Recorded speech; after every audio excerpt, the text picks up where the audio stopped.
Jadi panggilan azan itu adalah umpama panggilan Allah di hari kiamat nanti kepada setiap manusia untuk menghadap Allah, dimintai pertanggungjawaban di hadapan Allah.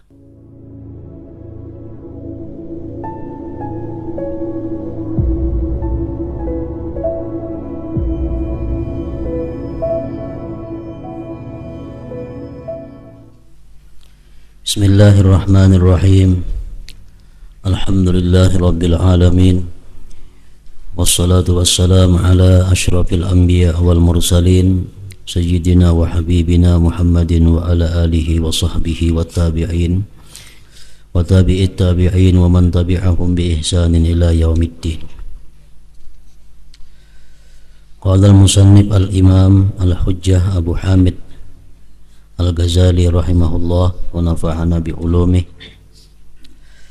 Penjelasan tentang perincian sesuatu yang seyogianya untuk dihadirkan di dalam hati pada setiap rukun dan syarat dari amal-amal salat.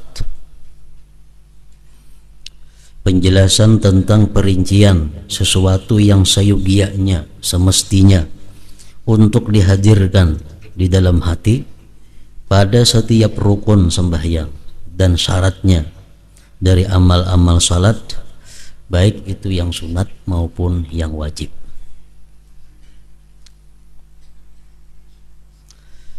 Kami berkata, ujar Imam Al-Ghazali, kewajibanmu jika kamu termasuk orang-orang yang berkemauan akhirat, pertama-tama untuk tidak lalai dari peringatan-peringatan yang terdapat dalam syarat-syarat dan rukun-rukun salat.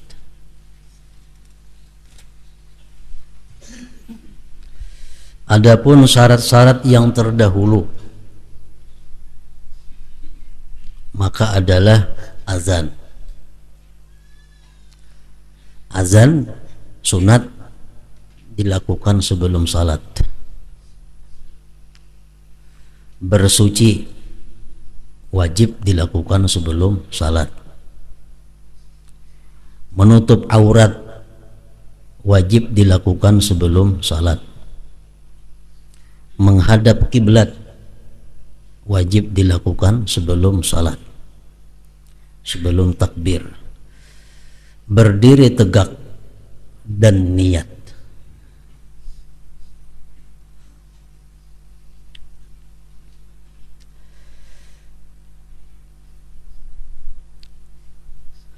Apabila kamu mendengar panggilan muazzin, secara zahir kita disuruh menjawab. Menjawab di situ artinya mengata seperti apa yang diucapkan oleh muazzin. Itu adalah zahirnya. Begitu orang azan Allahu Akbar, kita pun disuruh Allahu Akbar, Allahu Akbar, sampai seterusnya. Nah, itu adalah yang diucapkan di mulut kita. Sedangkan di dalam hati, waktu kita mendengar panggilan muazzin itu, maka hadirkanlah di dalam hatimu panggilan yang mengejutkan pada hari kiamat. Jadi panggilan azan itu adalah umpama panggilan Allah di hari kiamat nanti kepada setiap manusia untuk menghadap Allah, dimintai pertanggungjawaban di hadapan Allah. Itu perumpamaannya. Jadi kalau orang muazzin itu jangan menganggap bahwa yang bang itu Fulan bin Fulan, jangan menganggap bahwa yang memanggil itu adalah Bilal, tapi kita hadirkan di dalam hati bahwa muazzin itu adalah Allah memanggil kita. Di hari kiamat, di padang mahsyar, nanti manusia akan dipanggil oleh Allah Subhanahu wa taala satu persatu. nama dan binnya akan dipanggil Fulan bin Fulan, dipanggil oleh Allah. Nah, jadi panggilan di hari kiamat itulah contohnya sudah ada di dalam dunia, yaitu muazzin. Dan siapkan zahir dan batinmu untuk menjawab dan bersegera.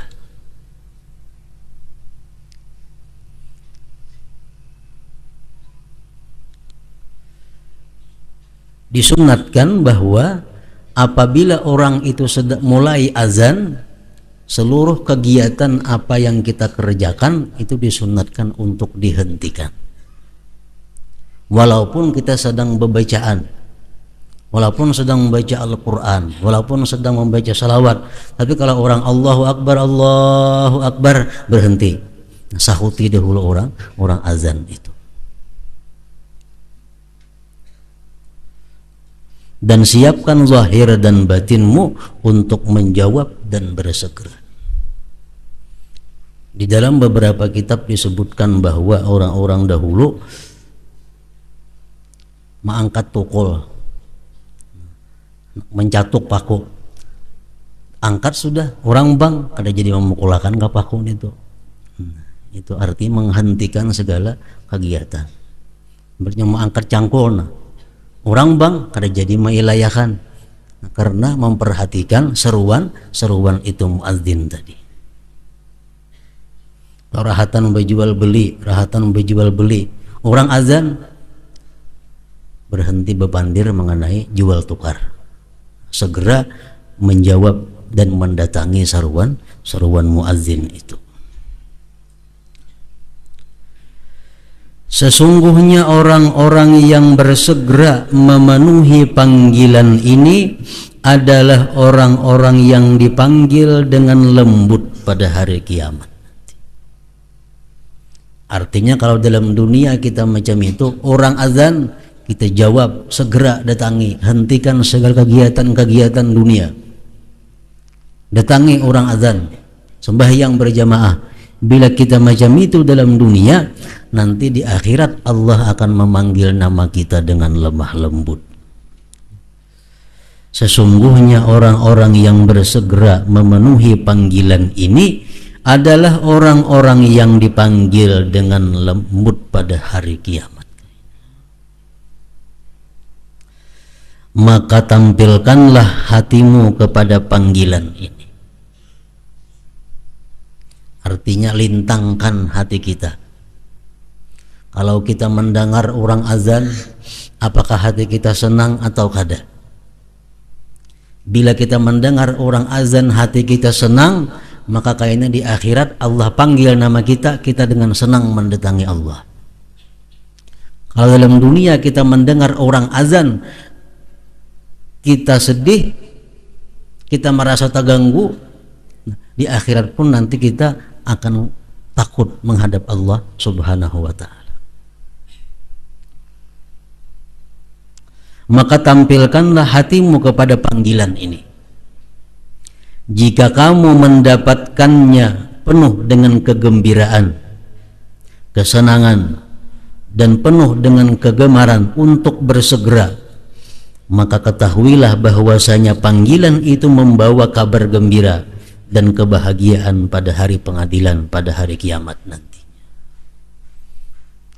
Jadi itulah tolok ukur dunia dengan akhirat. Jadi apa-apa pekerjaan kita di dalam dunia ini bisa diulah contoh, bisa diulah bandingan kayak apa nasib kita di akhirat.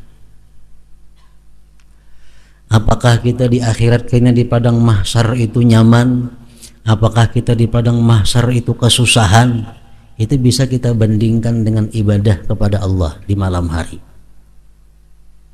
Kalau kita beribadah di malam hari itu kita gelisah, kita beribadah di malam hari itu susah, di padang mahsyar nanti kita kada jauh pada itu, susah. Kalau kita beribadah siang kah atau apalagi tengah malam kah dengan nyaman, dengan tenang, kayak itulah nanti nasib kita di padang mahsyar, nyaman dan tenang. Sembahyang pun demikian. Orang yang sembahyangnya tenang, orang yang sembahyangnya lezat, orang yang sembahyangnya nyaman, itu pertanda bahwa nantinya dia di hadapan Allah bersikap tenang, nyaman, nikmat. Kalau sembahyangnya orang ini kada senang, sembahyangnya panat, sembahyangnya uyuh, nah ini isyarat bahwa nanti orang ini di hadapan Allah pun merasakan demikian. Nah itu gambarannya.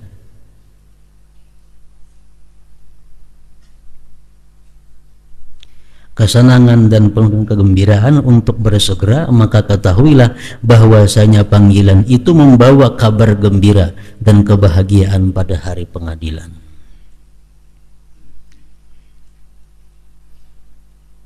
Nah, jadi dengan demikian disimpulkan bahwa dua perkara. Pertama, sembahyang di awal waktu, yang kedua sembahyang berjamaah. Itu intinya. Karena kalau kita suka dengan panggilan azan, kita menganggap itu adalah panggilan Allah, otomatis kita suka. Berarti sembahyangnya di awal waktu dan sembahyangnya berjamaah. Awalul waqti ridwanullah wa akhirul waqti afwullah. Hadis Rasulullah. Awal waktu itu sembahyang adalah kesenangan Allah. Allah senang, Allah suka, Allah gembira kalau kita sembahyang di awal waktu. Wa akhirul waqti, akhir waktu itu afwullah, kemaafan Allah. Artinya maaf lawan ridha itu belain.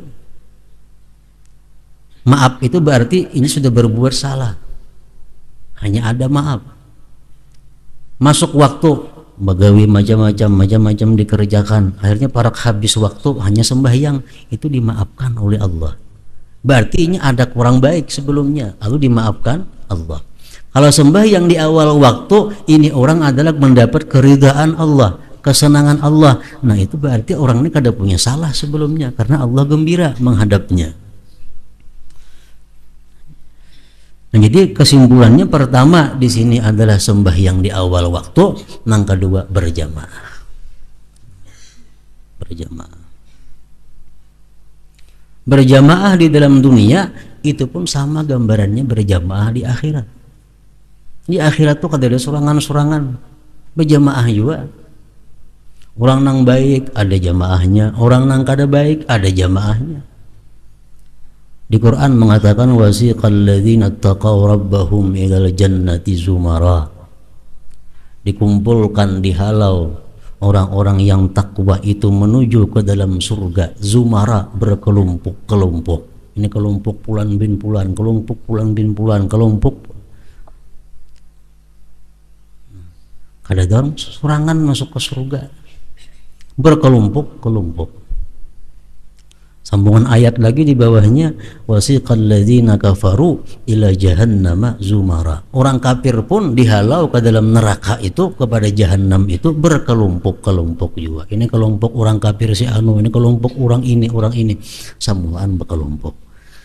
Nah, jadi kelompok-kelompok kebaikan di dalam dunia itu akan jadi kelompok kebaikan juga nantinya di alam akhirat itu.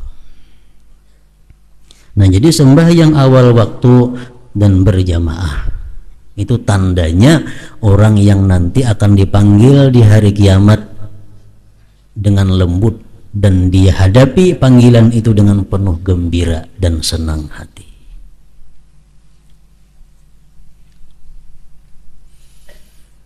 Ada sebagian manusia mendengar orang bang asa nyaman.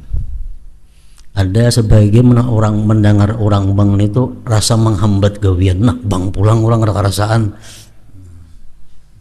Untung lagi sebuting bang pulang asar. Nah asa dianggap orang bang itu menghalangi pekerjaan. Nah orang yang bersifat macam itu, bercara macam itu, kayaknya dipanggil Allah di akhirat pulan bin pulan, dia takut menghadap Allah. Kedua nih menghadap Allah. Akhirnya ditarik, dipaksa untuk menghadap Allah. Karena mulai dalam dunia kada suka dengan panggilan muazzin tadi. Oleh karena itu Rasulullah sallallahu alaihi wasallam bersabda, "Arihna ya Bilal. Artinya senangkanlah kami hai Bilal. Jadi Nabi kita menyuruh Bilal azan dengan kalimat lapangkan kami hai Bilal. Jadi Rasulullah menganggap bahwa sembahyang itu merupakan sesuatu kelapangan. Sembahyang merupakan sesuatu istirahat yang membawa kepada kelapangan. Jadi misal Nabi kita dudukan dengan para sahabat-sahabatnya, sampai waktu salat bangnya Nabi lawan Bilal kadang jam itu sih din arehna ya Bilal, senangkan kami hai Bilal. Artinya menyuruh sembahyang, Nabi itu menyuruh bang artinya. Nah gini Nabi kita menyuruh bang lawan Bilal itu bukan Bilal bang kadang jam itu, tapi lapangkanlah hati kami hai Bilal, artinya azan. Nah jadi azan itu merupakan penyejuknya hati Rasulullah SAW dan para sahabat waktu itu. Senangkanlah hati kami hai Bilal, yakni senangkanlah kami dengan salat dan panggilan kepadanya, karena kesejukan hati beliau sallallahu alaihi wasallam itu di dalam salat.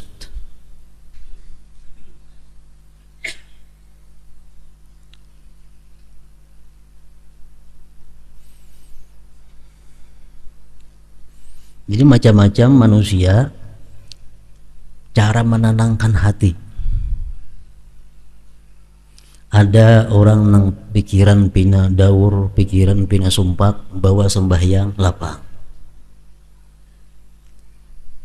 Ada manusia nang bila pikiran sumpak, pikiran bawa mendengar pengajian, berzikir lapang. Ada orang nang pikiran pina sumpak, mendengar orang mengaji Al-Quran lapang.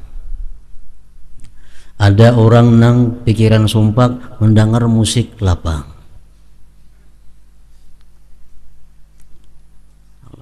Bila pikiran pina mau nak buka tip atau ngarakan lagu.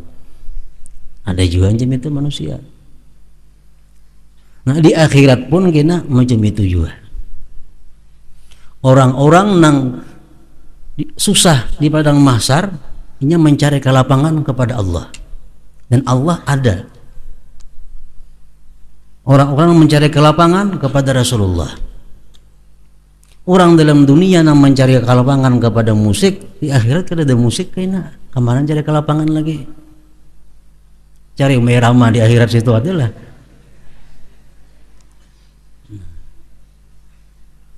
Jadi kita mencari kelapangan di dunia ini nang supaya kawa dibawa ke akhirat.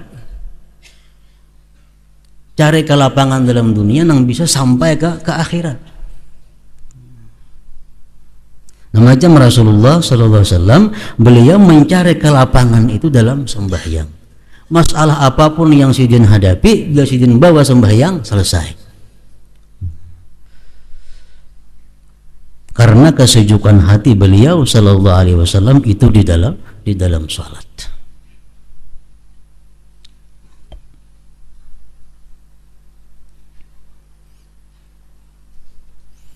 Pikiran rasa sumpak, pikiran rasa kalut, baca kitab manakib para wali, baca manakib para wali, baca manakib Faqih Muqaddam, oh sejarah Sidin Jamini, baca manakib Syekh Abdul Qadir Al-Jilani, oh manakib Sidin Jamini. Nah di akhirat pun kalau kita cari ada mereka-mereka itu, karena mereka nanti di akhirat termasuk orang-orang yang akan memberikan syafaat. Nah itu yang dicari.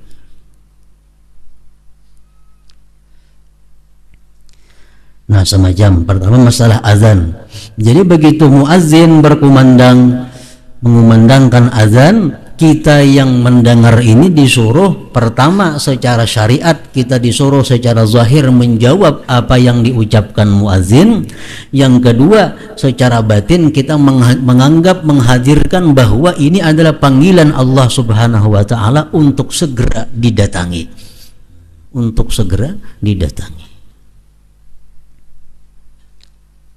azan yang pertama.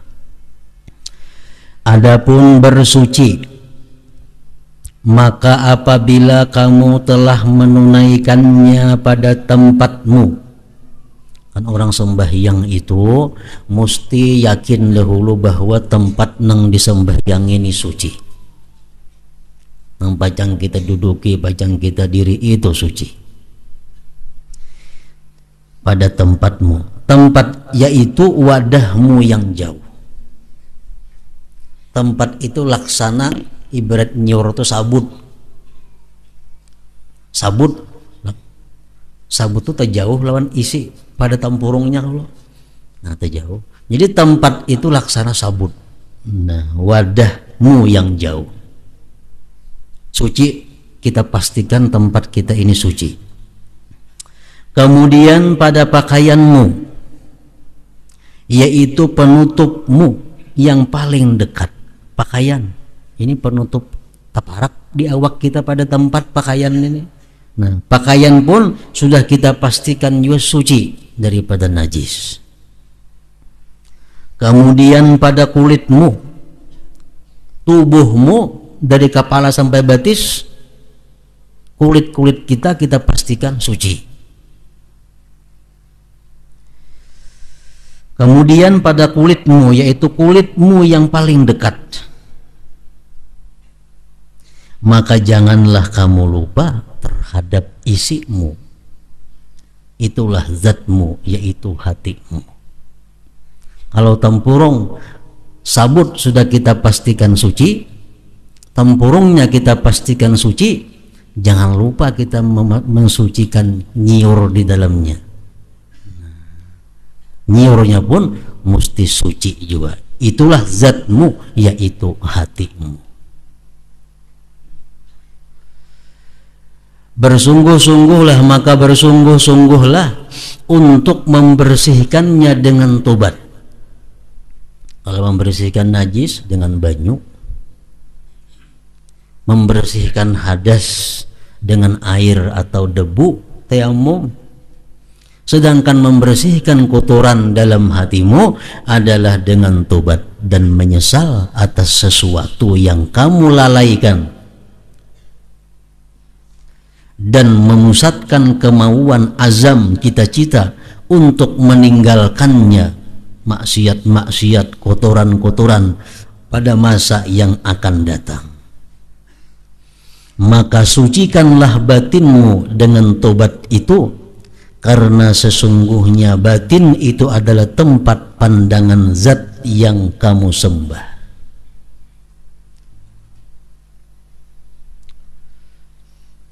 Jadi setiap sembahyang disunatkan kita berwudu, walaupun kada batal wudu. Itu kan dalam fikih itu. Maghrib baudu, walaupun kada batal isya sunat baudu, namun banyunya ada, artinya tempatnya memungkinkan. Kenapa sebabnya? Karena dengan berwudu itu kita bisa mensucikan diri kita daripada hadas, dan kita bisa mensucikan batin kita daripada dosa. Asal kita mengerti bisa baudu zahir dan batin. Bisa berwudu secara ilmu fikih dan bisa kita berwudu secara ilmu tasawuf, sehingga kita tuntung berwudu, kita suci daripada hadas dan suci daripada dosa. Nah hanyar kita bawa sembahyang.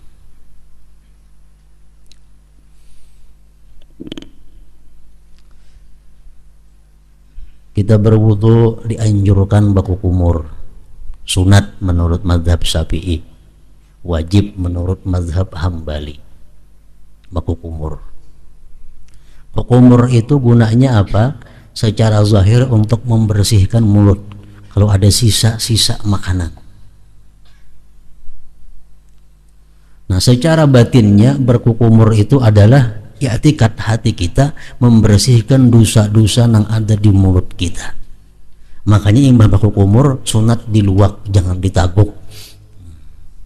Kenapa? Tafaulnya kita meluak itu meluak segala dosa yang ada di dalam mulut. Kalau kita macam itu berwudu, kita berwudu warnanya zahir dan batin. Kita masukkan banyu ke dalam hidung, kita hembuskan banyunya. Zahirnya itu membuangi kotoran-kotoran yang ada dalam hidung, tapi secara batinnya yang dimaksudkan agama adalah membuangi dosa-dosa yang kita kerjakan lewat hidung. Nah, semuaan anggota tubuh macam itu. Kita membasuh muha, ujar Nabi kita, seiring gugurnya banyu, guguran juga dosa-dosa yang ada di muha kita. Kita membasuh tangan, seiring gugurnya banyu di tangan itu, guguran juga dosa-dosa kita. Nah, tuntung kita berwudu bersih daripada hadas dan bersih daripada dosa. Makanya doa berwudu itu walaupun hukumnya sunat, tapi itu inti daripada wudu. Jangan sekali-sekali meninggalkan doa sesudah berwudu itu, karena itulah inti daripada wudu yang batin. Surah kita berwudu berdiri menghadap kiblat, mengangkat tangan jangan ke atas, berdoa asyhadu an la ilaha illallah wahdahu la syarikalah wa asyhadu anna muhammadan abduhu wa rasuluh. Nah, dengan dua kalimat itu kita memperbaharui Islam kita, memperbaharui Islam kita. Allahumma ja'alni minat tawwabin waj'alni minal mutatahhirin waj'alni min ibadikas salihin. Ya Allah, jadikanlah aku orang yang tobat kepada Engkau, jadikanlah aku orang yang suci, jadikanlah aku tergolong hamba-hamba Engkau yang saleh. Itu artinya doa yang sudah berwudu itu. Subhanakallahumma wa bihamdik asyhadu an la ilaha illallah astaghfiruka wa atubu ilaik. Nah, bila kita menghayati doa yang kita baca itu, kita hayati, tuntung kita berwudu bukan hanya hadas yang hilang, tapi dosa-dosa pun umpat juga hilang. Nah, jadi artinya ujar Imam Ghazali, kalau kita mensucikan sudah tempat kita, mensucikan baju kita, mensucikan kulit kita, tubuh kita, mensucikan daripada hadas, jangan lupa mensucikan hati. Mensucikan hati kata dari lain kecuali dengan tobat tadi.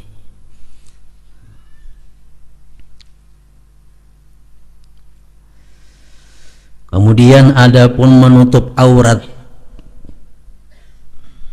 berpakaian, hendak sembahyang menutup aurat, berpakaian. Maka ketahuilah bahwa pengertiannya adalah menutup tempat-tempat yang buruk, yang aib bagi tubuhmu dari pandangan makhluk. Tubuh kita ada yang mesti dibuka oleh agama, diatur, ada yang mesti ditutup. Nang dibuka kenapa? Karena itu nang baik dibuka. Sedangkan nang ditutup itu dianggap aib oleh agama kalau dibuka. Nah, kita menutup aurat itu artinya menutup aib kita. Makanya kalau orang tuh membuka aurat keluar rumah itu orang fasik. Kenapa? Orang kada tahu di aib diri. Aib diri ditampaikan ke orang lain, pintar lah itu. Kada pintar, makanya itu dianggap fasik. Nah, aurat itu artinya aib, aurat itu artinya celah. Sedangkan celah, aib kita disuruh untuk menutupi, melindungi, jangan sampai ketahuan orang. Orang yang membuka aurat, orang yang membuka aib dirinya ngarannya. Nah, adapun menutup aurat maka ketahuilah bahwa pengertiannya adalah menutup tempat-tempat yang buruk bagi tubuhmu dari pandangan makhluk. Karena zahir badanmu adalah tempat pandangan makhluk. Zahir badan kita tempat pandangan makhluk. Maka bagaimanakah keadaanmu mengenai aurat batinmu dan kejelikan-kejelikan hatimu yang tidak dilihat kecuali oleh Tuhanmu Azza wa Jalla? Bagaimana dengan hati kita yang masih ada menyimpan dendam kepada orang? Bagaimana dengan hati kita yang masih ada dengki lawan orang? Bagaimana dengan hati kita yang masih ada suka agar orang lain dapat kejahatan? Bagaimana hati kita yang suka takabur, hati kita yang suka ujub? Nah, itu keaiban-keaiban hati yang dipandang oleh Allah Subhanahu wa Ta'ala. Artinya kalau kita menutup aurat zahir, jangan lupa hendak sembahyang itu menutup aurat batin ini.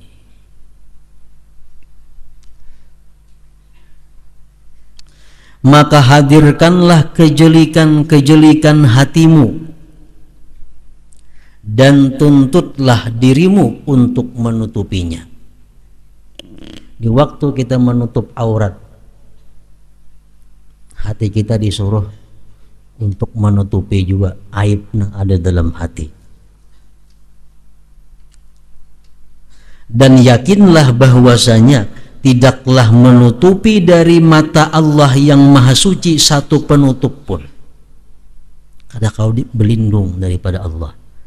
Kayak apapun halusnya aib hati kita, kada kau lepas daripada pandangan Allah. Namun yang menyebabkan ampunan adalah penyesalan, malu dan takut kepada Allah. Maka kamu dapat mengambil faidah dengan menghadirkannya di dalam hatimu untuk membangkitkan bala tentara takut dan malu dari persembunyian. Kalau kita kadang menghadirkan dalam hati bahwa kita ini ada sombongnya, kalau kita kadang menghadirkan dalam hati bahwa kita ini ada dengkinya, kadang mau timbul takut kepada Allah. Nah, supaya timbul takut malu kepada Allah, timbulkan kesalahan kita, sifat hati kita yang kada baik itu, supaya datang tentara malu, datang tentara takut kepada Allah. Untuk membangkitkan bala tentara takut dan malu dari persembunyiannya, maka dengannya itu kamu hinakan dirimu dan hatimu menjadi tenang di bawah malu itu. Dan kamu berdiri di hadapan Allah Azza wa Jal sebagaimana berdirinya hamba yang berdosa, berbuat kejahatan dan melarikan diri, yang telah menyesal, lalu kembali kepada tuannya dengan menundukkan kepala karena malu dan takut kepada Allah Subhanahu wa ta'ala. Nah, itu hakikatnya orang menutup aurat. Di setiap sembahyang mulai syarat-syaratnya ada zahir, ada batinnya. Kalau zahirnya menutup aurat, batinnya menutup aurat hati.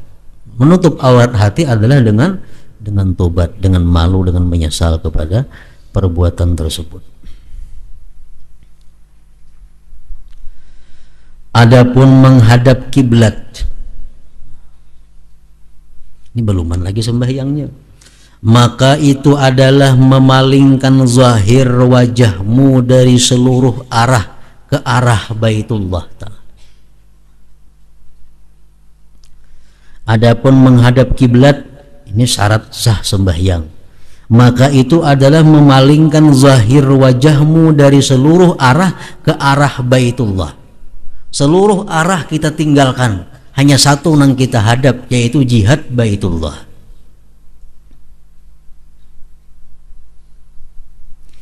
Apakah kamu berpendapat bahwa memalingkan hati dari seluruh urusan kepada urusan Allah Azza wa Jal tidak dituntut daripadamu? Jauhlah. Artinya Icam mengira awak saja kali disuruh menghadap kiblat, hati kada disuruh menghadap Allah. Kiblat itu awak saja kali disuruh, hati kada. Nah, pendapat itu jauh. Artinya kita disuruh menghadap kiblat itu adalah simbol supaya hati kita bisa menghadap sahibul kiblat, yang punya kiblat. Nah, itu tujuannya.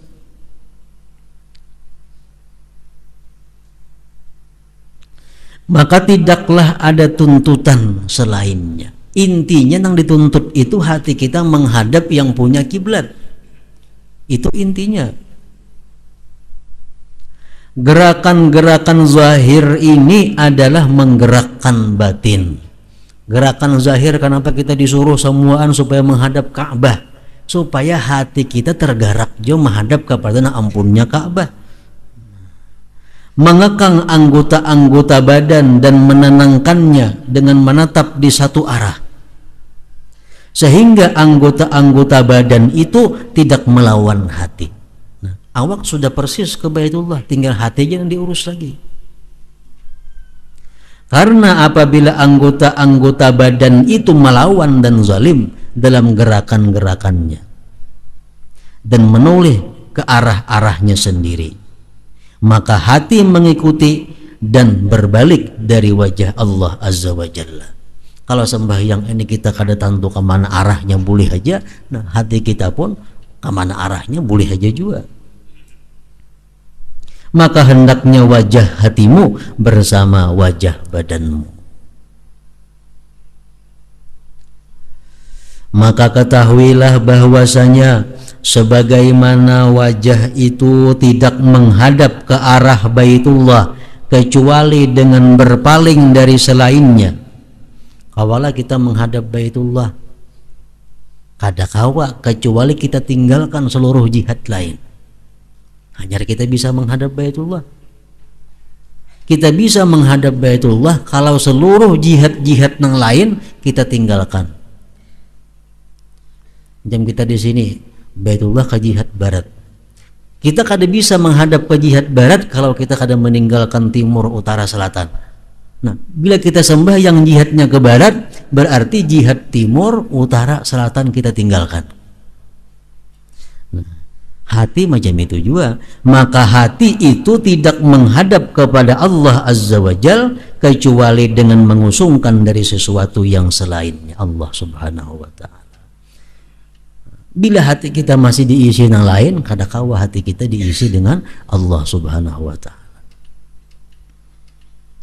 Makanya ujar Nabi kita, siapa yang mengantuk uringlah dahulu hanya sembahyang. Siapa yang perutnya lapar, makanlah dulu hanya sembahyang. Hendak kawisilah dulu hanya sembahyang. Supaya apa? Supaya hati itu kosong. Bila hati kosong dari selain Allah, hanya kawa bisa mengingat Allah Subhanahu wa Ta'ala.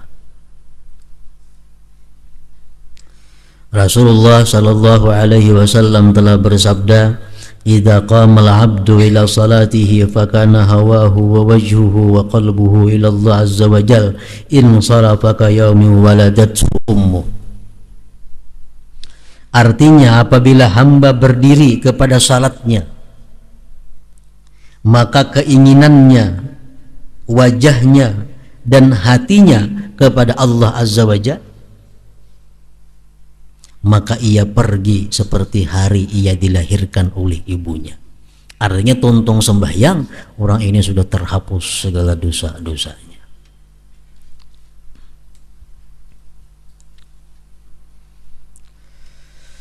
Adapun tegak dengan berdiri, maka itu adalah menggambarkan tubuh dan hati di hadapan Allah Azza wa Jalla.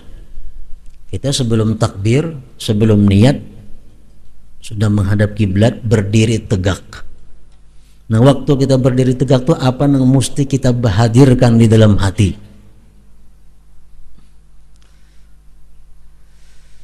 Adalah menggambarkan tubuh dan hati di hadapan Allah Azza wa Jalla.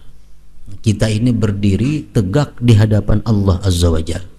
Maka hendaklah kepalamu yang merupakan anggota badanmu yang tertinggi itu menunduk, merendah dan melihat ke bawah. Dan hendaklah merendahkan kepala itu dari ketinggiannya itu. Kita kepala disuruh tunduk. Sembahyang kita berdiri tegak, tapi kepala disuruh tunduk sedikit, jangan ke bawah. Itu fikih. Tasawuf memandang ma'arti'i itu artinya apa? Mengingatkan kepada tetapnya hati pada merendahkan diri, menghinakan dan melenyapkan dari perasaan tinggi di atas dan kesombongan.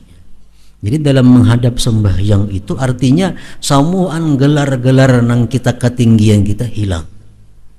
Kita dalam sembahyang kada merasa lagi sebagai abah, dalam sembahyang kada merasa lagi sebagai ibu, dalam sembahyang kada sebagai guru, dalam sembahyang kada sebagai pejabat apa, kada merasa lagi. Nang ada bahwa aku ini seorang hamba berdiri di hadapan Allah Subhanahu wa Ta'ala. Nah, itu maksudnya disuruh menundukkan kepala sedikit, maksudnya itu.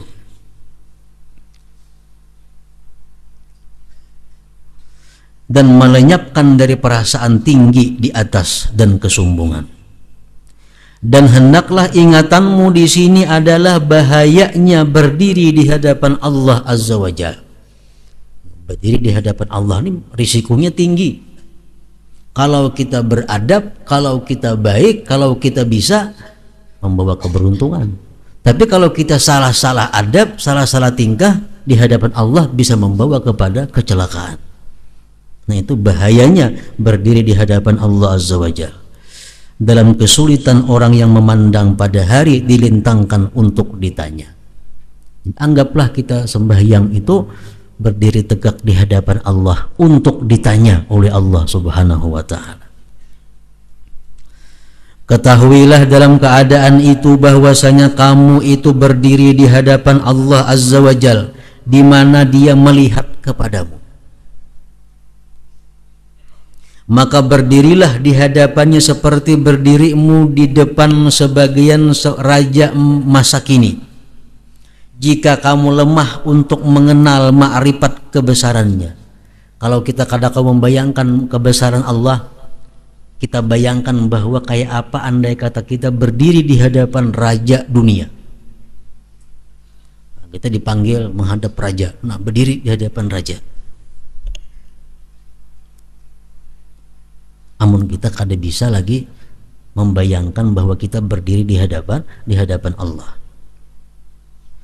Bahkan perkirakanlah selama berdirimu dalam salat bahwa kamu dilihat dan diawasi oleh mata yang tidak mau tidur dari seorang laki-laki saleh dari keluargamu atau orang yang senang mengetahui bahwa kamu itu baik.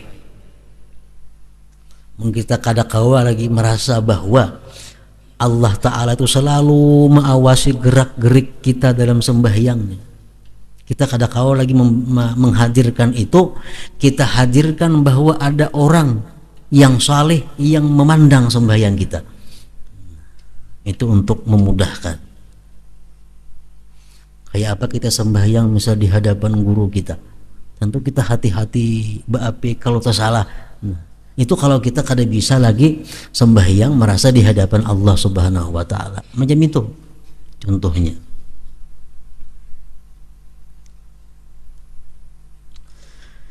Bukan kita sembahyang artinya merasa diawasi guru, bang, kada macam itu. Ini contoh kayak apa kita sembahyang itu supaya baik, supaya merasa diawasi Allah.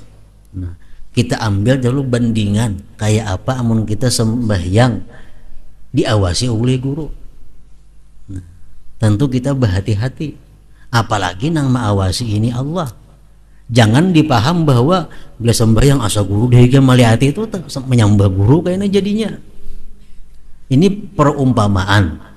Kalau kita sembahyang guru dehiga, tentu kita hati-hati. Nah, apalagi Allah Maha melihat sembahyang kita, tentu sangat hati-hati lagi. Ada yang salah pengertian disuruh kayaknya sembahyang itu hadirkan dulu guru jadi hadapan, nah menyembah guru ngarannya. Padahal itu adalah tamsil untuk bisa merasa diawasi oleh Allah Subhanahu wa Ta'ala. Jangan dibawa sembahyang guru rasa di hadapan seorang duduk melihat nah sembahyang kita, ada mau dintu.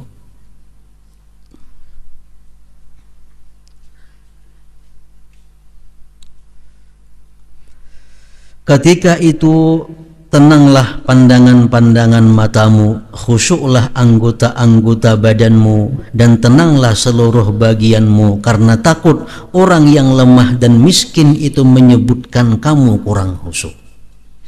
Nah, kalau kita sembahyang di hadapan manusia, kita takut daripada hakannya kita kada khusyuk, lalu bagus sembahyangnya. Nah, itu kita bawa, kita gantiin Allah Ta'ala. Allah Ta'ala yang mengawasi kita, Allah Ta'ala yang mencap kita khusyuk adanya.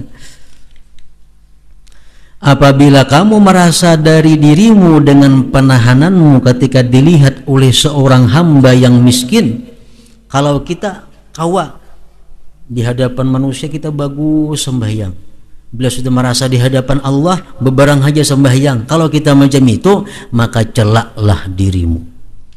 Celaklah dirimu dan katakanlah kepadanya, kepada diri, sesungguhnya kamu mengaku ma'rifat kepada Allah dan cinta kepadanya. Apakah kamu tidak malu karena beraninya kamu kepadanya? Serta kamu menghormati salah seorang dari hambanya, ataukah kamu takut kepada manusia dan tidak takut kepadanya Allah? Padahal dia lebih berhak untuk ditakuti.